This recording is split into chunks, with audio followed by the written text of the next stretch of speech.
एक मुस्लिम महिला जिसकी उम्र 27 साल होती है, जो मध्य प्रदेश से चलकर उत्तर प्रदेश के प्रयागराज यानी जहाँ पर कुंभ चला हुआ है वहाँ पर पहुँच जाती है। वो ये सब सोच कर आई थी कि कुंभ में यहाँ पर गंगा मैया में स्नान करने से जो तेरे पीछे के पाप तूने किए हैं वो सब धुल जाएंगे, जो तेरा पीछे का जीवन है वो बिल्कुल अब आगे सही से चलने लगेगा, उसके बारे में किसी को कुछ भी पता ना चलेगा, तू उसको यहाँ पर भूलकर अपने पापों को धो ले। लेकिन यहाँ पर जब वो नहाने के लिए पहुँचती है तो उसके साथ कुछ ऐसा हो जाता है जो उसने कभी कल्पना भी नहीं की थी। दोस्तों, अगर आप लोग भी पूरी कहानी के बारे में जानना चाहते हैं तो वीडियो को जरा सा भी स्किप ना करें, लास्ट तक वीडियो को जरूर देखिएगा। दोस्तों, आगे बढ़ने से पहले मेरी वही रिक्वेस्ट कि जो हमारे चैनल के साथ नए हैं कृपया करके चैनल को फॉलो कर लें, बेल आइकन को जरूर प्रेस करें। नमस्कार, जय हिंद। आप देख रहे हैं APH न्यूज़ राहुल रावत के साथ। दोस्तों, आज की जो हकीकत की घटना आप लोगों को बताने जा रहा हूं, यहां पर एक सकीना नाम की मुस्लिम महिला जिसकी उम्र 27 साल होती है, जो मध्य प्रदेश के जबलपुर की रहने वाली होती है।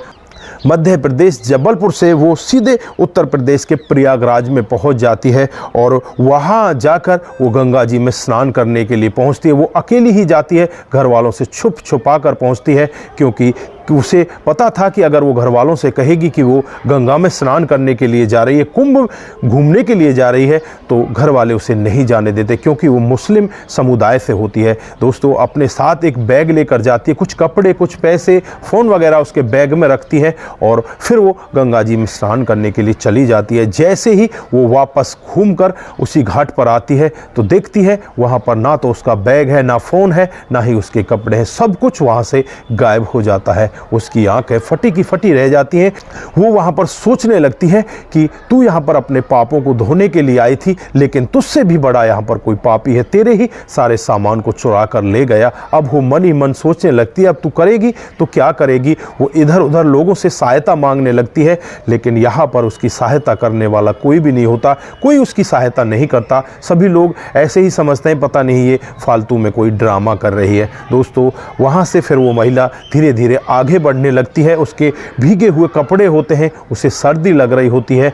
दोस्तों, लगभग 1 किलोमीटर उस घाट से वो आगे निकल जाती है और 1 किलोमीटर आगे निकलने के बाद एक व्यक्ति से उसकी मुलाकात होती है जिसका नाम राजन होता है, जिसकी उम्र 35 साल होती है। दोस्तों, कुंभ में वो एक टेंट लगाकर वहाँ पर अपने कुछ मजदूरों के साथ रह रहा होता है। वहाँ पर सब्जी और पूड़ी वो फ्री में लोगों को वितरण कर रहा है। जब इस महिला को देखता है तो देखते ही एकदम से उसके मन में अलग अलग ख्याल आने लगते हैं। वो इस महिला के पास जाता है और इससे कहने लगता है कि आप कौन हो और यहाँ पर कैसे आप परेशान दिख रही हो, मुझे लग रहा है कि आप काफ़ी भीगी हुई हो, क्या आपके पास कपड़े नहीं हैं। तो यहाँ पर वो महिला कहने लगती है कि हाँ, मेरे पास कपड़े नहीं है, मेरे कपड़े चोरी हो गए, मेरे पैसे चोरी हो गए, मेरा मोबाइल चोरी हो गया। तो यहाँ पर राजन उससे कहता है कि आपका नाम क्या है। यहाँ पर ये महिला अपना नाम बदल देती है, जिसका नाम असलियत में सकीना होता है। ये अपना नाम वहाँ पर शीला बताती है कि मेरा नाम शीला है। अब यहाँ पर राजन शीला को अपने टेंट के अंदर ले जाता है। वहाँ पर आग जल रही होती है, आग के पास उसे बैठाता है और कहता है कि आप थोड़ी देर बैठिए, मैं आपके लिए कपड़े लेकर आता हूँ। राजन फिर यहाँ पर अपने मन में कुछ और ही विचार लेकर सीधे बाजार पहुँच जाता है और बाजार से एक बहुत ही अच्छा सिला सिलाया सूट लेकर आता है। दोस्तों, जब इस सूट को शीला देखती है तो शीला बहुत ज़्यादा खुश होने लगती है और यहाँ पर राजन से कहने लगती है कि आप इतना महंगा सूट मेरे लिए क्यों लेकर आए हो। तो यहाँ पर राजन उससे कुछ इस तरह की बातें करने लगता है, कहता है कि आपकी खूबसूरती इतनी है, अगर आपके लिए मैं हल्का सूट लेकर आता तो आपके ऊपर वो अच्छा नहीं लगता, इसलिए मैं आपके हिसाब से ही सूट लेकर आया हूँ। दोस्तों, यहाँ पर शीला उस सूट को पहन लेती है। सूट को पहनने के बाद वो फिर राजन के पास आकर बैठ जाती है। अब यहाँ पर राजन उससे कहने लगता है कि चलो मैं आपको कुछ चाय पानी पिला कर लाता हूँ। हालांकि उसके टेंट में भी चाय पानी का इंतजाम होता है, लेकिन वो फिलहाल शीला से कहता है कि हम लोग थोड़ी सी बाहर चलेंगे, वहाँ पर अच्छी चाय पानी मिलती है। दोस्तों, फिर वो चाय पानी पिलाने के लिए एक दूसरे होटल पर पहुँच जाता है। वहाँ पर ये दोनों बैठकर चाय पानी पीते हैं। राजन जो होता है उसके मन में अलग ही विचार चलने लगते हैं। वो जब कपड़ा लेने गया था तभी होटल एक बुक करके आ गया था कि मुझे एक होटल चाहिए, कमरा बुक उसने कर लिया था। दोस्तों, उसके बाद अब जैसे जैसे धीरे धीरे शाम होने लगती है, अब शीला से वो कहने लगता है कि चलो आज आप मेरे पास ही रुक जाना। तो यहाँ पर शीला उससे कहने लगती है कि आप लोग रहते कहाँ पर हो? तो यहाँ पर वो कहने लगता है कि मैं यहाँ पर होटल में रहता हूँ, क्योंकि दिन भर मैं कामकाज करता हूँ, रात को मैं आराम से होटल में सो जाता हूँ। तो शीला यहाँ पर कहने लगती है कि मैं अकेली भला तुम्हारे साथ होटल में कैसे रुक सकती हूँ? तो यहाँ पर वो कहने लगता है कि आपको घबराने की ज़रूरत नहीं है, होटल बहुत ही अच्छा है, आप वहाँ पर चलोगी तो आपका एकदम से मन बहुत अच्छे से लग जाएगा, आराम से वहाँ पर आप सो जाना, कुछ बातचीत करेंगे। दोस्तों यहाँ पर शीला समझने लगती है कि ये कुछ और ही चाहता है, लेकिन यहाँ पर शीला उसे कुछ बताना नहीं चाहती थी कि मेरा जीवन क्या है। फिर शीला उस होटल में पहुँच जाती है और जैसे ही होटल में पहुँचती है, जो यहाँ पर राजन होता है शीला का हाथ पकड़ लेता है और उससे कहता है कि मेरे करीब आ जाओ, मैं तुमसे प्यार करना चाहता हूँ, मैं तुम्हारे साथ शादी करना चाहता हूँ। शीला एकदम से अपना हाथ उससे झटकती है और कहने लगती है कि तुम मेरे बारे में जानते क्या हो? तुम्हें नहीं पता मैं कौन हूँ और मेरे जीवन में पहले क्या हो चुका है। तो यहाँ पर राजन कहने लगता है कि मुझे इस बात से कोई मतलब नहीं, तुम कुछ भी हो, लेकिन मैं तुम्हारी सूरत को देखकर तुम पर फिदा हो चुका हूँ, मैं तुमसे प्यार करना चाहता हूँ, तुम्हारे साथ शादी करना चाहता हूँ और तुम्हें अपने बच्चों की माँ बनाना चाहता हूँ। दोस्तों राजन यहाँ तक का सोच लेता है, लेकिन जो शीला होती है वो कहती है कि अगर तुम मेरी असलियत के बारे में जानोगे तो तुम ये सब ख्याल अपने दिल से निकाल दोगे, आप दूर बैठ जाओ और मेरी पहले असलियत सुन लो। दोस्तों जो शीला होती है वो कहती है कि मेरा नाम शीला नहीं है, मेरा नाम सकीना है और मैं मुस्लिम धर्म से बिलोंग करती हूँ। दोस्तों जब राजन ये बात सुनता है तो एकदम सुनकर शौक में हो जाता है और उससे कहने लगता है कि फिर तुम यहाँ पर क्या कर रही हो, तुम यहाँ किस लिए आई हो?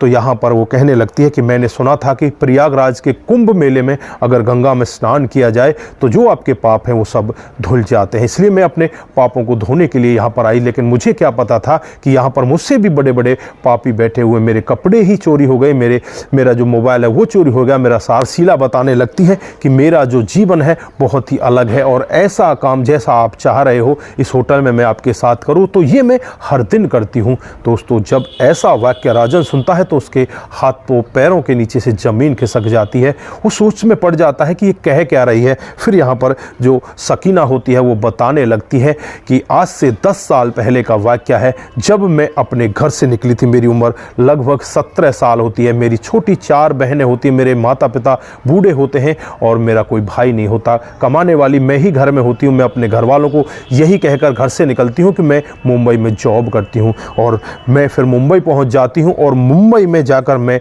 बार डांसर बन जाती हूँ, क्योंकि मुझे नाचना बहुत अच्छा आता है। उसके बाद जब मैं वहाँ पर देखती हूँ कि 500 रुपये मुझे नाचने के मिलते हैं, मैं पूरी रात भर नाचती, मुझे 500-700 रुपये मिलते, लेकिन मेरे साथ कुछ और लड़कियाँ होती जो 1 घंटे में ही 1000, 2-2 हज़ार, 4-4 हज़ार कमा ले जाया करती। अब मेरा दिमाग घूमने लगता है कि मैं करूँ तो क्या करूँ। फिर मेरा दिमाग उन्हीं की तरह हो जाता है और मैं भी वही सब करने लगती हूँ, हर रात किसी ना किसी की रंगीन करने लगती हूँ। मेरे पास बहुत सारा पैसा आने लगता है और उस पैसे से मैंने अपनी 4 बहनों की शादी कर दी, अपने माता पिता के लिए अच्छा घर बना दिया। लेकिन जब मैंने बैठकर सोचा कि तूने कर क्या लिया, तूने तो अपने जीवन को ख़राब कर लिया, तू किसी से बात तक भी करने लायक नहीं है, तू किसी को मुंह दिखाने लायक नहीं, तू तो एक वेश्या है। ये बैठकर मैं सोच रही थी तो मेरे दिमाग में एक प्लान आया, क्यों ना कुंभ प्रयागराज में जाया जाए और आज के बाद वहाँ पर गंगा स्नान करने के बाद ये सारे काम मैं छोड़ दूँगी,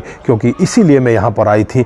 अब यहाँ पर जो राजन होता है वो इनकी बातों को सुनकर बहुत ही ज़्यादा भावुक होता है और कहने लगता है कि आपने तो अपनी सच्चाई बता दी, आपकी मजबूरी थी, आपको अपना घर चलाना था, लेकिन मेरी कोई मजबूरी नहीं। मैं एक ठेकेदार हूं और मैंने पता नहीं कितने लोगों का खून चूसा है, मैंने कितने लोगों से पैसे ऐंठे और आज मैं यहाँ पर अपने पापों का प्रायश्चित करने के लिए ही गंगा जी के पास मैंने जो किनारे पर एक ढाबा खोल रखा है, उसमें 1 महीने तक मैंने जो पूरी सब्जी है लोगों को खिलानी है, फ्री में उनको पूरी सब्जी खिलानी है और उनसे आशीर्वाद लेना, उनसे दुआ लेनी, इसलिए मैं यहाँ पर आया था। लेकिन मेरी कोई मजबूरी नहीं थी, मैं पैसे के चक्कर में इस तरह से पागल हो गया था। तुम्हारी तो मजबूरी थी, इस वजह से तुमने ये कदम उठाए, लेकिन मेरी क्या मजबूरी थी, मैंने तो सिर्फ पैसों के लिए ये सारे कदम उठाए।